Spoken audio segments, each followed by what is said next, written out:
Hi everyone.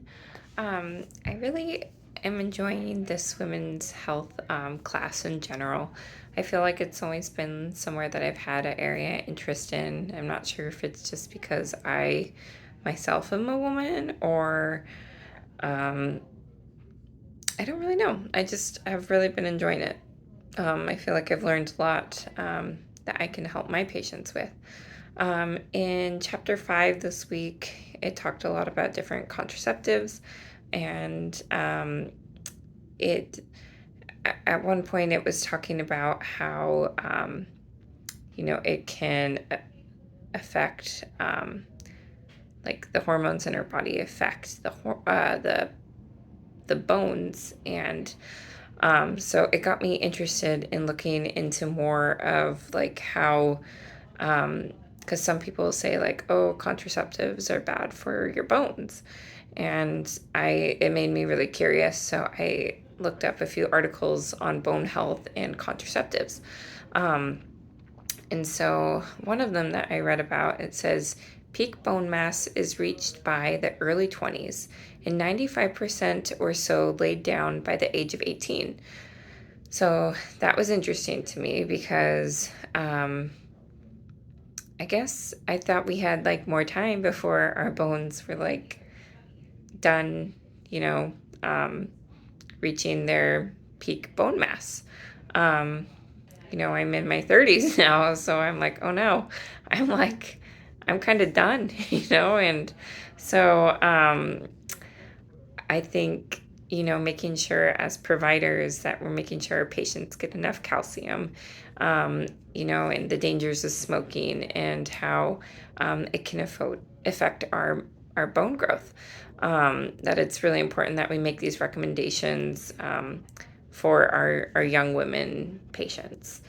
Um, and then uh, I also read up on, some different methods versus progesterone only contraceptives versus like a combination pill and stuff like that.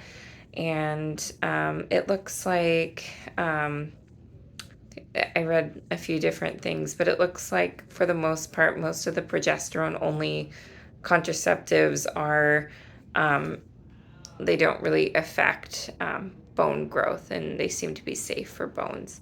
So, as a provider, I think that is something I want to keep in my toolbox when I am prescribing medications for my young women patients, that I'm, thinking about not just, their want to, have not have like unwanted pregnancies, and also, hormone control and things like that, but also, I'm thinking of the other side effects like their bones. So, and I've noticed that in clinic that I'm currently in, we do prescribe a good amount of birth control. And at first I'm like, I don't even know where you like start. Like, how do you know which one to start someone on? And so my preceptor was really good about guiding, like, well, the progesterone seems to, have less of a effect on, um, you know, moods from what she's seen. So she usually starts with the progesterone only. Um, so, and it's safe for breastfeeding as well. So she, uh, she usually prescribes the progesterone, or, if someone's already been on one, asking, what they've already been on and what works well for them is also her suggestion. So, um, anyway, I found, like I said, this really fun to read about this week. I think it's really important. It's something that we should be knowledgeable on and be able to help our patients with. So, yeah, I'm excited to see what you guys talked about this week. Thanks. Bye.